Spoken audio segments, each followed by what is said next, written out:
t'ai demandé de faire un mur, tu prends ça, il y a des rouleaux.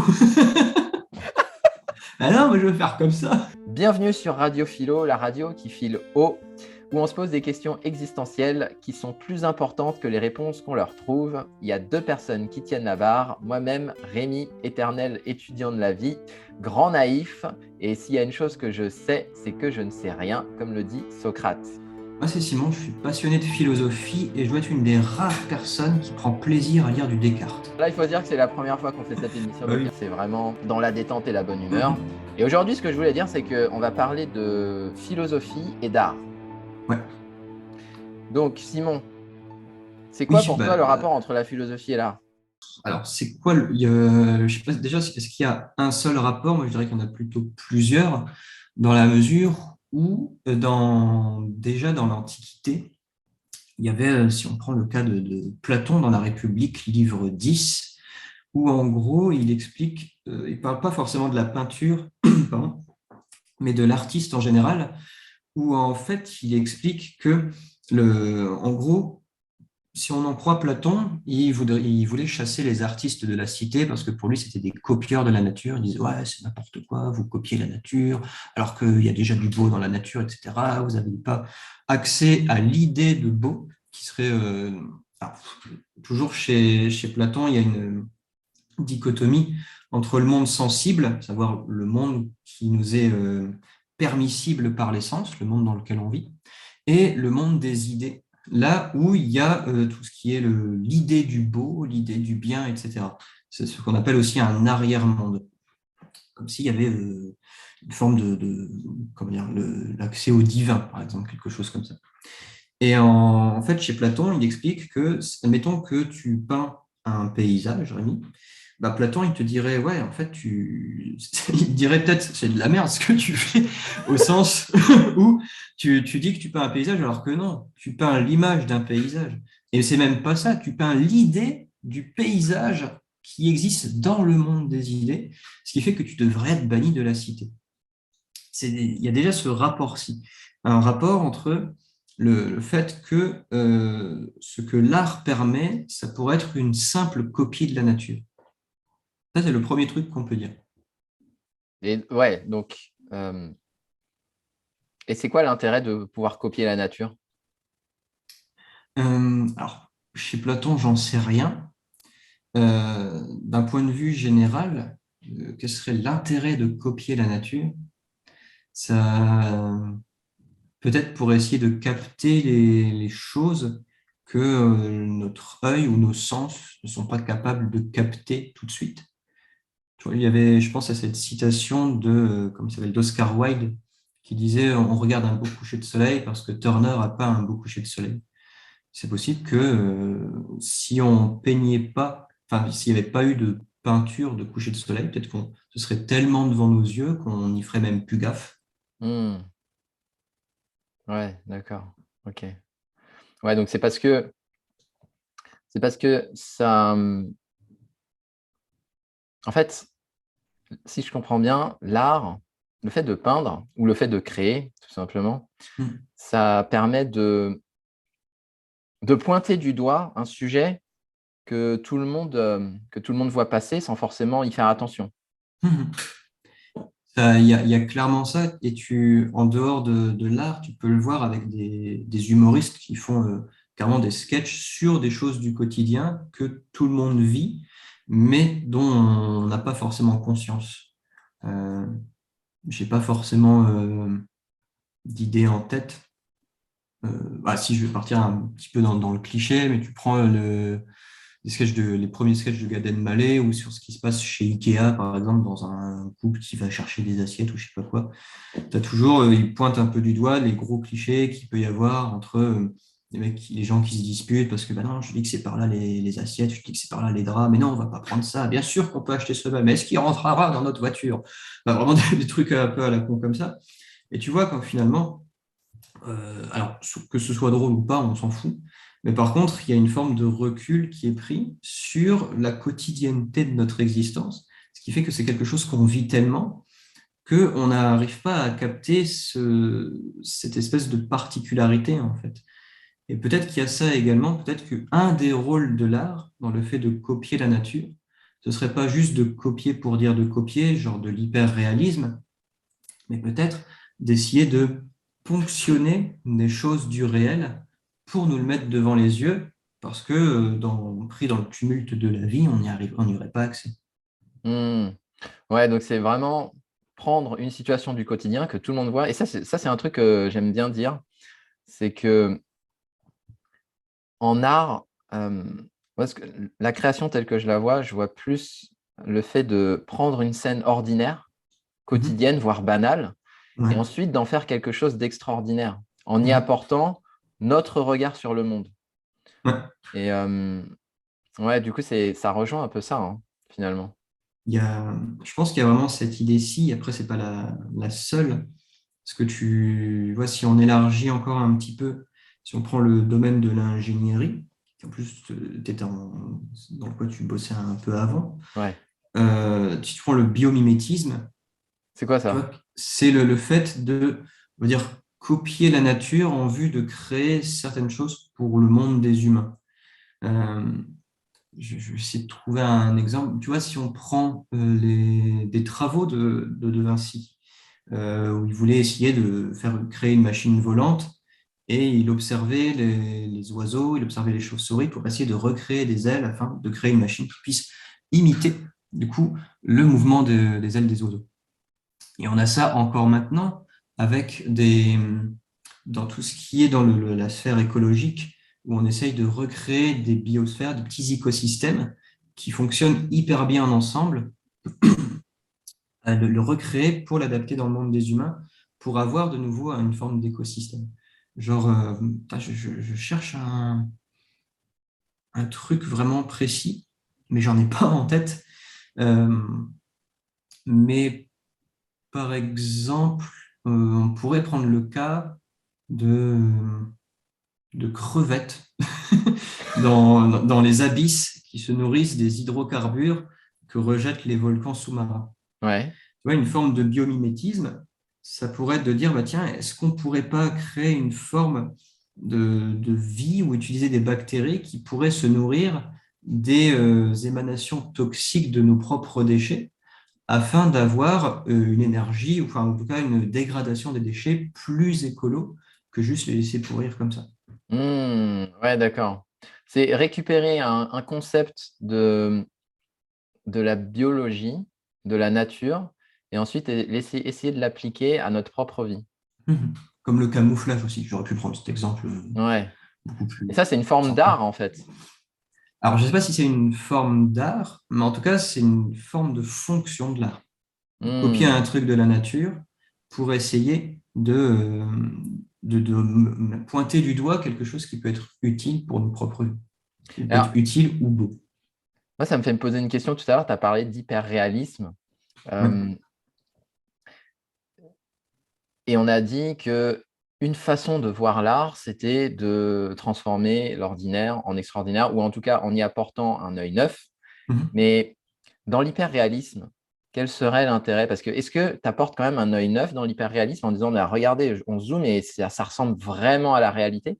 Quel est si ce n'est pas le fait de rendre beau quelque chose qu'on ne voit plus, quel Mhm. serait le rôle de l'hyperréalisme pour toi?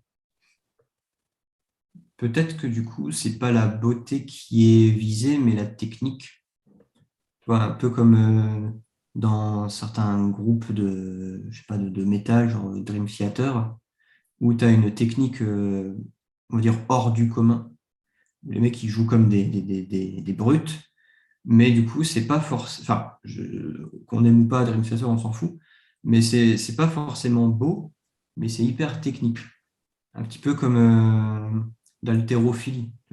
Tu vois, le mec, il soulève 250 kilos. Bah ouais. Alors, il y en a qui vont trouver ça ouf, qui vont peut-être trouver ça beau pour la performance, mais du coup, tu n'es pas dans l'idée de la captation de ce qui fait que quelque chose est beau ou pas. Ouais, ça veut dire que, euh, est-ce que ça veut dire que on a tous et toutes une forme d'évaluation de l'art? Il y en a qui Mhm. vont dire que, bah, Ouais, c'est la performance technique qui prime pour moi. Là, ça, pour moi, c'est le summum de l'art. Et puis, il y a quelqu'un d'autre qui va dire, oui, c'est le fait de pouvoir transformer le sujet initial. Ça, pour moi, c'est vraiment le summum de la Mm. créativité. Et on a tous des curseurs placés différemment, ce qui fait que, en fait, il n'y a pas une forme d'art qui est meilleure qu'une autre. Mais si c'est ça, comment ça se fait qu'il y ait il y ait des œuvres d'art qui soient considérées par la grande masse, communément, Mhm. comme des chefs-d'œuvre? Tu vois, j'imagine la Joconde, Ouais. par exemple. Mhm. Enfin, en fait, là, je t'ai balancé quand même pas mal d'idées. Ouais. Et est-ce qu'on peut revenir sur l'histoire de... Alors, on n'est pas forcément dans des critères bien précis, mais Mhm. différents critères d'évaluation, la créativité, la technicité. Est-ce que si on prend ces deux-là, on peut considérer qu'on a tous une forme d'évaluation de l'art? Bah, ouais, parce que il y a vraiment, on va dire, deux camps. T'en as qui militent pour une forme d'universalisme en disant non, mais le beau, il est universel, il est reconnu par tout le monde, etc. Tu as ça chez Kant dans Critique de la faculté de juger. Sauf que sauf que ça se vérifie pas. Enfin, empiriquement, tu vois bien que si tu fais écouter une œuvre du compositeur Pierre Boulez, c'est des musiques contemporaines, je vais pas dire inaudibles, mais vraiment, c'est un style, on va dire. Ouais. Tu les fais écouter à des papous, les mecs, ils vont rien comprendre. Ils vont se dire, c'est quoi ce bruit, c'est n'importe quoi. Déjà, je ne sais même pas s'ils vont dire quelque chose. Mais, et inversement, tu prends des œuvres, on va dire, primaires, je crois que c'est ça le terme, ou premiers, je ne sais plus exactement le bon terme, des papous. Tu les amènes dans un vernissage dans le 6e arrondissement de Paris, où il y a tout le gratin parisien, sans jugement. Je parle vraiment dans le cliché. Je pense qu'ils vont se dire, mais qu'est-ce que c'est que ce truc? Hmm. C'est n'importe quoi. Ils sont bien gentils, c'est pas fou, mais c'est pas de l'art. Donc il y a vraiment une forme de construction sociale autour de ce que c'est que l'art et ce que c'est ce qu'il n'est pas, et ce qui est beau et ce qu'il n'est pas. Donc j'ai du mal à imaginer qu'il puisse y avoir un jugement universel sur le beau. Par contre, force est de constater qu'il y a quand même quelque chose qui fait que tu mets quelqu'un devant une aurore boréale, par exemple, à moins d'être vraiment insensible, j'ai l'impression que tout le monde se dit waouh. C'est vrai. Je connais personne qui se dit moi, je Ouais, préfère le dernier en fait, Kinvey. c'est pas top ça. Ouais, ouais, pas ouf, quoi. Non. Même pas mal, même pas mal. Ouais. Donc il y a quand même un truc qui pourrait être universel dans la sensation de ce qui pourrait être beau et ce qui pourrait être de l'art. Euh, mais par contre, je pense qu'il y a vraiment différentes manières de juger l'art. On a qui vont dire oui, ça ressemble, ils vont être fascinés par le fait que ça ressemble tellement à la réalité. Du coup, ça pourrait être on va dire le clan des techniciens, peut-être. Et d'autres qui vont se dire, bah, on s'en fout que ça ressemble à la réalité, par contre, c'est vraiment stylé. Tu prends du Dali, par exemple, ça ressemble pas du tout à la réalité. Mais par contre, il y a des personnes qui vont trouver ça hyper stylé, dont je fais partie. Ça, c'était pour le premier élément de réponse. Donc, je pense que, alors, j'ai pas envie de dire que ça dépend des gens, mais je pense qu'il y a vraiment deux types de sensibilité, une sensibilité technique et une sensibilité plus esthétique. Et l'un n'empêche pas l'autre. Tu peux très bien avoir, et tu t'y prends Dali, c'est à la fois une sensibilité esthétique et en même temps c'est hyper technique. Et c'est marrant, ça me fait penser à un mouvement qui a eu un moment, c'était la danse tectonique, Oui. où les gens ils faisaient comme ça. Ouais. Et ben ça, c'est valorisé par quel courant? Le courant esthétique ou le courant technique? Je, je sais pas. Je te pose la question parce que je ne sais pas, hein. Ouais, peut-être qu'il y en a, il y a peut-être les deux, hein. Tu vois, dans ce courant-ci, parce que tu as les deux. Donc, si on prend le feu, le courant tectonique, tu as le côté, on va dire, qu'on appelle ça? euh, virtuose dans tout l'enchaînement des mouvements. Et c'est vrai que même si je rigole un petit peu, en soi, c'est quand même. Enfin, moi, je ne sais pas le faire. Ouais. Je ne sais pas me secouer dans tous les sens et que ce soit un peu stylé.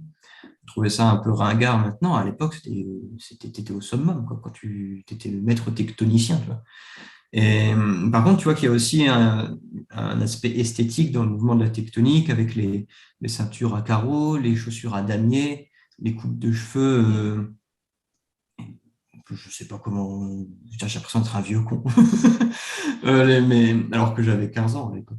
Mais les coupes de cheveux, on dira aérodynamiques ou je sais pas quoi. Donc il y a tout un clan, il y a tout un code qui se crée. En fait, c'est une forme de société dans la société, le clan des tectoniciens.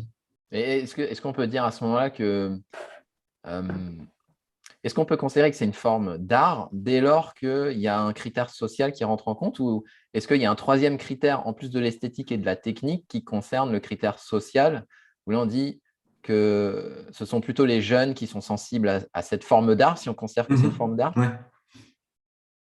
Je pense que oui. C'est peut-être plus, au lieu de parler d'art, peut-être de mouvement social, dans lequel est inclus une forme d'art. Hmm.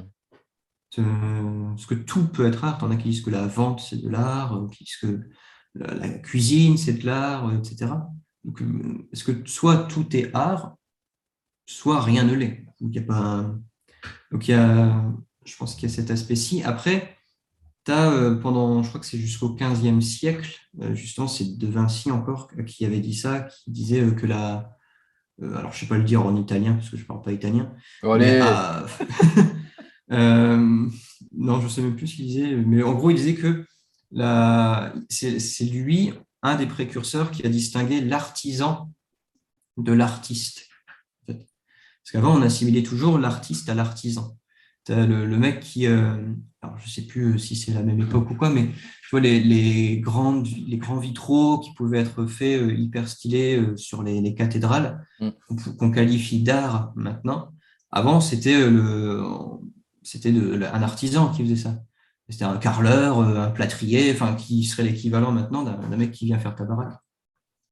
Et c'est après où De Vinci, et je pense qu'il n'y a pas que lui qui a eu cette idée-ci, mais qui voulait vraiment distinguer le statut de l'artiste du statut de l'artisan. Ce qui fait qu'il y a vraiment une espèce de, je crois qu'on dit un schisme peut-être, ou une dichotomie qui s'est créée entre les mecs qui faisaient vraiment de l'artisan, comme on pourrait dire les compagnons du devoir aujourd'hui, et vraiment les artistes qui, du coup, auraient une fonction non pas supérieure, mais différenciant avec les artisans.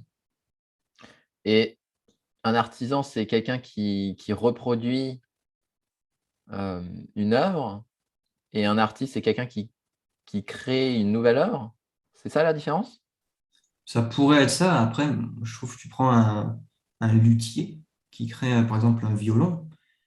Pour moi, il crée une œuvre, vu tout le. Hmm. Déjà, je trouve qu'il y a une forme de beauté dans cet instrument. Il y a une forme de technique qu'il faut vraiment maîtriser pour vraiment savoir faire sonner. Enfin, tu pars d'une bûche, tu crées un instrument qui peut permettre de jouer des œuvres d'art. Et un luthier, c'est un Euh, artisan ou un artiste alors? Sur sa feuille d'impôt, je pense qu'il y a marqué artisan, mais, mais je pense que ça dépend aussi de l'intention que tu y mets.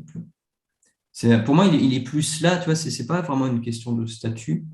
Après, il ne faut pas prendre tout ce que je dis pour argent comptant. Hein. Je dis juste ce qui me passe par la tête. Enfin, Hmm. il y a quand même une réflexion derrière, mais j'ai rien préparé. Là, on est en freestyle. Mais, euh, mais je pense qu'il y a vraiment Je pense que ça dépend vraiment de l'intention que tu y mets. De la même manière, parce que tu vois, tu peux acheter des tableaux chez Ikea, de personnes qui sont, on va dire, franchisées, qui vendent leurs œuvres à Ikea. Les tableaux de photos de New York ou je sais pas, de la Terre vue de loin ou je sais pas quoi. Il y a quand même un artiste, on va dire, qui est derrière tout ça. Et pourtant, il expose pas. Il expose chez Ikea. Alors, ça veut Hmm. pas dire que c'est pas bien, mais ça veut dire que du coup, est-ce qu'on pourrait considérer que c'est un artiste, le mec, la personne qui est derrière tout ça, ou, et à l'inverse, le petit luthier qui a qui transfère son savoir de génération en génération, qui bichonne chaque violon, un petit peu comme dans Harry Potter et Ollivanders avec chaque baguette. Il est vraiment très tatillon, où il dit non, c'est la baguette qui choisit son sorcier, c'est le violon qui choisit son violoniste, je sais pas quoi. Il a plus presque un côté artiste que le mec qui est, on va dire, artiste pour Ikea. Faut pas du tout y voir une dévalorisation de quoi que ce soit. C'est vraiment pour l'exemple. C'est pas... Ouais. Et en fait, je trouve que c'est super pertinent de prendre en compte ce concept d'intention. Parce que tu prends un dessin, par exemple, tu vas dire, bah, je vais recopier le dessin qu'il y a dans le livre, qui est une forme de tutoriel.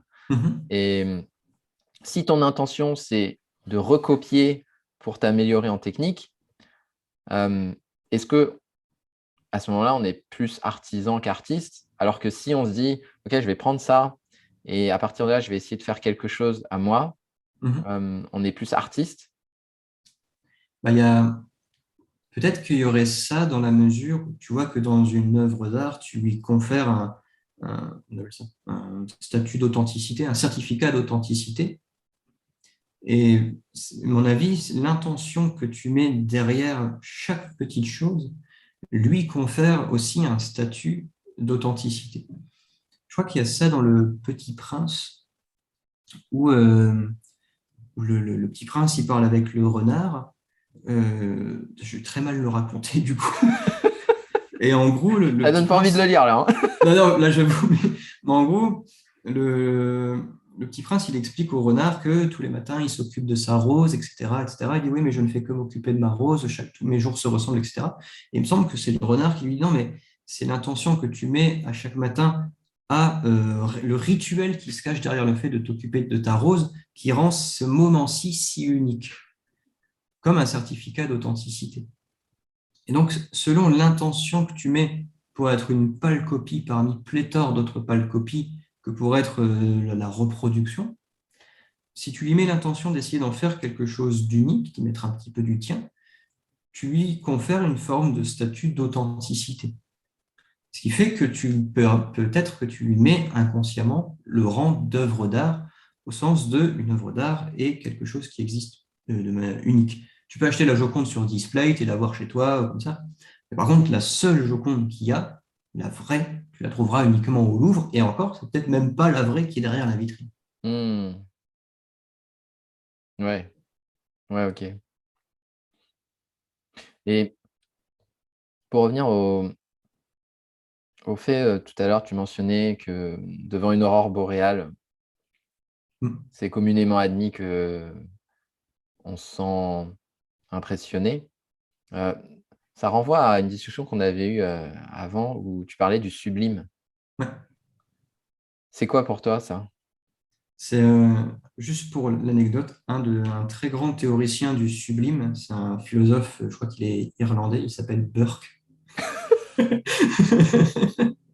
C'est pas Et son pote, il s'appelle Dégueu. mais ouais, quand j'ai découvert ça, je crois que c'était en L1 de philo que j'avais étudié ça. Et je crois que j'ai dû rire comme un con, je devais avoir 18 ans à l'époque. Même encore maintenant, ça me ferait rire. Je crois que c'est Edmund Burke. Et du coup, en fait, derrière le sublime, il y a un côté, alors selon lui, et c'était repris par Michel Onfray dans son livre Cosmos, le sublime, c'est ce qui nous renvoie vraiment à notre petitesse en tant que de la condition humaine. C'est-à-dire qu'il y a un côté un petit peu terrifiant derrière le sublime. C'est vraiment cette image-ci où tu es derrière, tu vois, tu es à ta fenêtre, il y a un orage qui est vraiment pas loin de chez toi, tu entends le tonnerre gronder comme jamais, tu vois les éclairs se dessiner dans le ciel comme des signatures, comme si la nature a posé sa signature dans le ciel. Et tu es un peu terrorisé. D'ailleurs, il y en a qui ont peur de l'orage. Et du coup, tu es un petit peu terrorisé et tu dis, waouh, si j'étais là-bas, je serais mort. Et tu peux avoir ça devant les pyramides d'Égypte. Pour le coup, je ne les ai jamais vues, mais il me semble qu'elles sont immenses. Tu peux avoir ça devant tu vois le Mont Blanc, tu te lèves comme ça, tu te dis, putain, en fait, je ne suis absolument rien. Ou là, pour le coup, c'est plus difficile en ville parce que les villes ont un peu tué le ciel avec la pollution lumineuse, mais il y a, c'était en 2015, j'étais en vacances en famille dans la Drôme, au beau milieu de rien. Et du coup, en fait, le soir, quand tu levais les yeux, tu pouvais voir un peu la Voie lactée se dessiner comme ça. Et tu lèves les yeux et tu bugs comme ça, et tu fais waouh. Parce que tu te sens vraiment rikiki. Et c'est là où pareil, si tu as cette intention-là, dans ce regard aussi, parce que tu en as peut-être des gens, ils vont dire, ah ouais, non, t'as envie enfin, t'as pas envie de leur foutre des baffes, mais tu dis, mais mec, réveille-toi, tu te rends bien compte que tu te situes, là, ton point de vue, il se situe entre l'infiniment grand et l'infiniment petit. Et toi, tu te situes à cet interstice-ci et tu n'es absolument rien. Tu peux mourir là, à part tes proches, tout le monde s'en fout. Et il y a ce côté-ci, en fait, dans le sud. Ouais, et pour le connecter à l'art, c'est une œuvre d'art, c'est pas forcément quelque chose fait par l'homme, alors ça peut être quelque chose qui est fait par Dame Nature. Ouais, Tu mentionnais, tu vois, les montagnes d'Égypte, ok, mais le Mont Blanc, ouais. Il n'y a personne qui l'a fait, à part le temps et la nature. hmm. Et là, tu as dit un truc là, j'aimerais rebondir là-dessus, sur le fait que c'est notre regard, le regard qu'on pose sur une création qui va aussi définir cette création-là.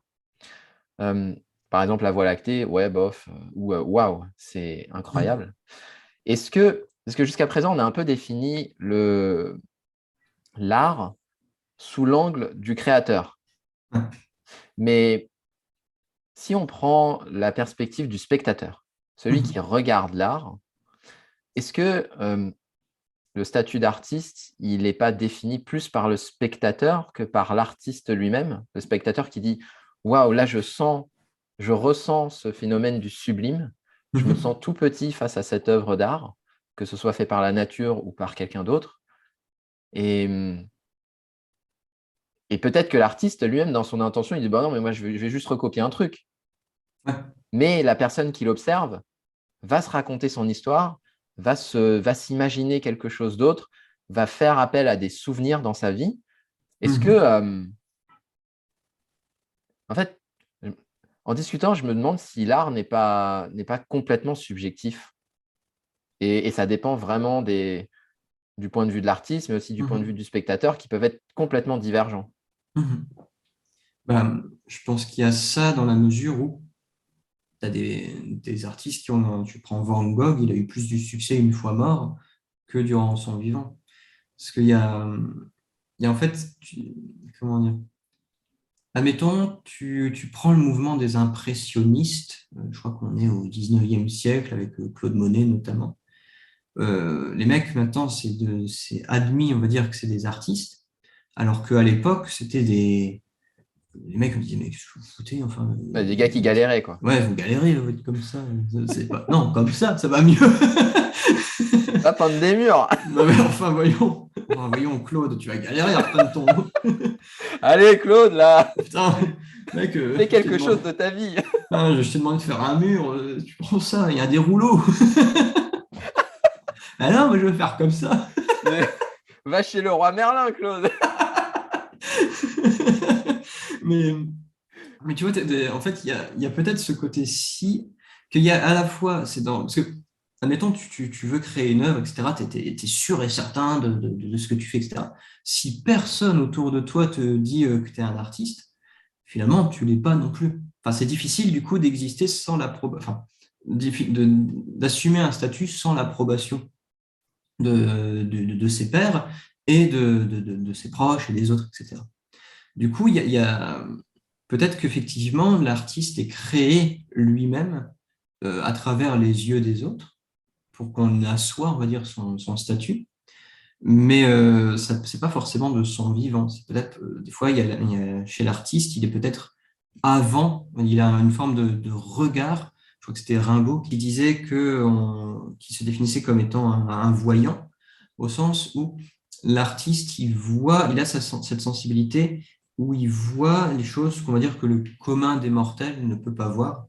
Et ce qui fait que du coup, il faut être prêt aussi à ce que la société accueille cette nouvelle vision du monde, ce nouveau paradigme.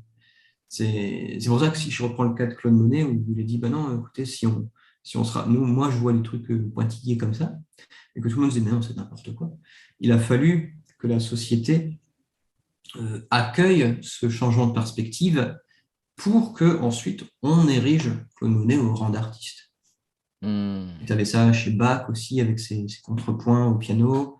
Tu avais ça chez, à peu près, chez tous les mecs qui ont percé, on va dire. Mais si on prend en compte ça, voir que ces artistes ont peint, alors que de leur vivant, la plupart n'ont pas vraiment été reconnus par le public, ça veut dire que c'est, on va dire, c'est pas forcément futile, mais c'est pas la meilleure façon de s'accomplir que d'attendre que le public reconnaisse notre forme d'art. Parce Ouais. que finalement, il y a des chances que ça ne le soit jamais, que ça ne soit jamais dans l'histoire de l'humanité, et même que ça ne le soit jamais de notre vécu. Ah oui, carrément. Mm. C'est les mecs, enfin les mecs, les meufs, ils sont motivés, il faut avoir une putain de confiance en soi pour se dire, non mais je serai reconnu. Mm. C'est assez ouf. Il y avait Schopenhauer aussi, qui du coup, c'est pas un artiste, c'est un philosophe, mais qui a eu du succès très tardivement, et lui il était persuadé de son génie. Et c'est vrai qu'il a mis du temps à être reconnu comme, alors peut-être pas un génie non plus de la philo, mais une personne vraiment, vraiment influente. Mm. Ouais. C'est, tu le vois même dans chez les créateurs de contenu de maintenant. Je pense que si tu prends les premiers gros youtubeurs, Cyprien, Squeezie, Norman, je pense qu'il y a en 2010-2012, je pense que tout le monde leur riait au nez en disant ils sont bien gentils avec leurs petites vidéos, alors que bah, maintenant ils pèsent des millions et des millions de viewers. Mm. Et si on revient au début où tu disais, bah, soit tout est forme d'art, soit rien n'est forme d'art. Euh, ouais, il n'y a pas d'entre-deux. C'est-à-dire que Norman, Cyprien, Squeezie, on peut considérer que c'est une forme d'art ce qu'ils font, une sorte de one-man show, mais chez eux. Mhm. Mais finalement, si on considère que, si on prend quelqu'un qui se dit non, mais ça c'est n'importe quoi, ou là, Mhm. pareil pour la danse tectonique, etc., est-ce que ça veut dire que c'est plus chez nous qu'on va porter un jugement sur telle et telle chose, mais en fait, dans Mhm. l'absolu, c'est une forme d'art. C'est juste que nous, notre perception de ça fait que on voile ce côté-là. On occulte complètement cette forme d'art en disant, bah non, en fait, c'est pas une forme d'art. Mhm. Ben ouais, je pense il y a un petit peu de ça, et en même temps, c'est difficile de dire bah, qui sommes-nous pour juger que ça c'est de l'art ou pas, quoi. Hmm. C'est pour ça que j'insiste plutôt sur l'intention que la personne y met. Parce que ça, pour le coup, c'est difficile de le percevoir. Tu vois pas l'intention artistique derrière. Tu l'as en ayant vraiment le contexte, une forme d'éducation à l'art. Et tu vois, si je prends, il y a certaines œuvres, si tu prends plutôt dans les romans, il y a des romans qu'on t'impose à lire au lycée ou au collège. Tu te diras, c'est chiant, fait chier, c'est nul à chier, Albert Camus. Et c'est une fois que tu as cette éducation-ci, l'éducation suffisante pour apprécier pleinement la qualité de l'œuvre, que tu peux dire, ouais, en fait, c'était clairement de l'art. Un petit peu comme un plat, tu vois, si tu es tout le temps habitué à bouffer de la merde, c'est un peu vulgaire ce que je dis, mais tu vas avoir du mal à apprécier un repas fait par on va dire un vrai chef, quoi. Parce que t'as pas l'éducation de ton palais n'est pas éduqué. Comme le vin, si es habitué à boire de la villageoise, le jour où on va te faire goûter un Saint-Émilion 93, tu vas te dire, bah, Ouais, c'est De la ça. même Ouais, c'est ça, manière que hein. si. Ouais. Alors que si tu connais un petit peu, tu dis ouais, mais c'est tel cépage, c'est le sol, c'est tel sol géologique. Le mec, il a fait ça, c'est vieilli dans des fûts de chêne. Enfin, tout le contexte qu'il y a derrière ça, tu peux te dire ah ouais, en fait, j'apprécie vraiment. Et de la même manière que peut-être que si on reprend le cas des aurores boréales, il y a une forme d'éducation à la nature pour que tu te dises pas juste ouais, ok. Hmm. Mais après, il y a quelque chose en moi qui me dit que c'est pas possible. Je pense que pour le sublime, quand c'est la nature qui le crée, que tu sois éduqué ou pas, ça te fout une baffe dans la gueule et tu te dis, t'es obligé de te dire, ouais, je comprends. Donc il y a une forme ouais, d'éducation à l'art. Et c'est pour ça que du coup, quand je repars, si tu reprends le cas de Pierre Boulez chez les Papous, bah, c'est juste que ils n'ont pas la même éducation que nous. Elle est ni moins bonne ni meilleure. C'est juste qu'ils ne sont pas capables de comprendre. De la même Hmm. manière qu'on n'est pas capable de comprendre l'art aborigène. De dire ah ouais, c'est joli, c'est exotique. Ah, ouais, non, les mecs, ils communiquent avec leurs esprits, avec ça. C'est pas joli. Pour eux, c'est vital. C'est pas pareil. Ouais, et Je m'énerve pour rien. j'aime bien ce concept-là de se dire que finalement, l'art, c'est une leçon d'humilité. De se dire, bah, en fait, si j'apprécie pas cette forme telle qu'elle est, c'est peut-être parce que j'ai pas forcément l'éducation. Alors, l'éducation, je pense que ça fera l'objet d'une autre émission, parce que c'est un Ouais. sujet à part entière. Ouais, carrément. Mais je me demandais aussi, quand on parlait d'aurore boréale, Mhm. il y a une forme d'unicité quelque part dans l'art. Parce que pourquoi un nuage ou un beau ciel ne serait Mhm. pas plus beau, entre guillemets, ne serait pas plus une œuvre d'art qu'une aurore boréale? Est-ce que c'est parce que les Mhm. aurores boréales, c'est extrêmement rare? Est-ce Ouais. que, tu vois? Bah, du coup, on revient un petit peu à cette idée d'authenticité. Parce que peut-être que des nuages, il y en a tellement que c'est difficile d'apprécier le fait d'en voir un en particulier.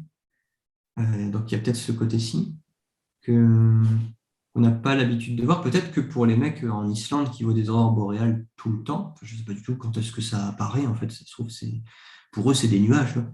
Ils le voient tellement que bah, ils disent, oui, bah, ouais, c'est comme le mec qui vit à côté de la... C'est d'ailleurs pour beaucoup de bruit. Comme le mec qui vit à côté de Notre-Dame de Paris. Bon, lui, il passe devant tous les jours, bah, c'est devenu une habitude. Du coup, il ne se rend plus compte que c'est beau. Et c'est comme dans un couple où tu es tellement pris dans le tumulte du quotidien que tu ne te rends même plus compte de l'amour que tu portes à cette personne. Et comment on peut faire pour conserver cette flamme et cette innocence qui nous permet de nous émerveiller devant quelque chose? Peut-être prendre le temps, conscientiser. Tu vois, il y avait, je crois que c'était Nietzsche qui disait ça, qu'il ne fallait pas vivre chaque jour comme si c'était le dernier, l'équivalent un peu du carpe diem, mais comme si c'était le premier, à la manière d'un enfant qui s'étonne encore chaque jour des merveilles que peuvent produire la vie, quoi. Si tu prends, tu vois, tu prends ton corps humain, si tu prends conscience que il y a de la vie en toi, avec ton microbiote, des bactéries sur ta peau, qu'il y a une force, une espèce d'élan vital, comme le dit Bergson, qui fait que tu es en vie et pas mort, alors que tout autour de toi peut te tuer. Bah, tu peux voir tu peux comment dire, t'épanouir, de dire, putain, je fais ça et je vis. C'est ouf. Ouais, c'est déjà énorme. Et, alors que si je fais ça, bah là, je peux mourir. Alors que c'est juste une respiration. Je mange, tiens, je prends un sandwich, je le mange, mon estomac le digère, mes intestins prennent ce qu'il faut pour me maintenir en vie parmi les nutriments. Il sait, je lui ai rien dit, il le sait. Et après, bon, il y a les déchets, etc., quoi. C'est une machine qui est un travail d'artisan, tu vois. Hmm. Mais ça fait tellement partie de notre quotidien qu'on l'a pris pour acquis. Alors que dès l'instant où tu prends, des fois ça, tu peux faire cette expérience-ci, où tu prends conscience de ta respiration, bah, d'un coup, tu n'arrives plus à respirer normalement. Tu perds le rythme qui est inné à ta respiration. Ok, mais écoute, merci Simon. Enfin, moi, je pense qu'on peut rester sur cette citation qui résonne beaucoup en moi, qui est que vis ta journée, non pas forcément comme le dernier jour de ta vie, mais comme le premier. Mhm. Je trouve que c'est une belle leçon de vie, ça. Mm. Carrément. C'est Nietzsche, c'est assez puissant. Ok, bon, bah, c'est la fin de ce premier épisode. Merci de nous avoir suivis. Si vous voulez en savoir un petit peu plus sur nous, on Justement mettra tomber tous les liens en dessus. description de cette vidéo. Mhm. Mm. Ouais. En tout cas, bah, j'espère que ça vous a plu. Merci de nous avoir suivis jusqu'à présent. Si vous êtes encore là, eh bien, Bravo. voilà, bravo à vous. Vous avez écouté deux énergumènes discuter autour d'un sujet, et de la philosophie. N'hésitez pas à mettre en commentaire ce que vous avez pensé de ce format-là. C'est le premier. On vous dit à très bientôt. Salut. Moi, c'est Simon, je suis passionné de philosophie et je dois être une des rares personnes qui prend plaisir à lire du Descartes. Ok, super. Bah, aujourd'hui, ce que je vous propose, c'est qu'on parle. Ça m'a trop fait penser à. Ok, super. Comme dans Les Inconnus, tu vois. Il y a un sketch où Ah putain, je sais plus lequel. c'est Ah, genre, c'est c'est trop maladroit, c'est trop décalé. Ok, super. c'est dans Top of the Pops ou Top 50 où ils font avec 30 scènes de sang. Ils font Ouais, quand ouais, c'est même. ça. Ok, super. 30 scènes de sang.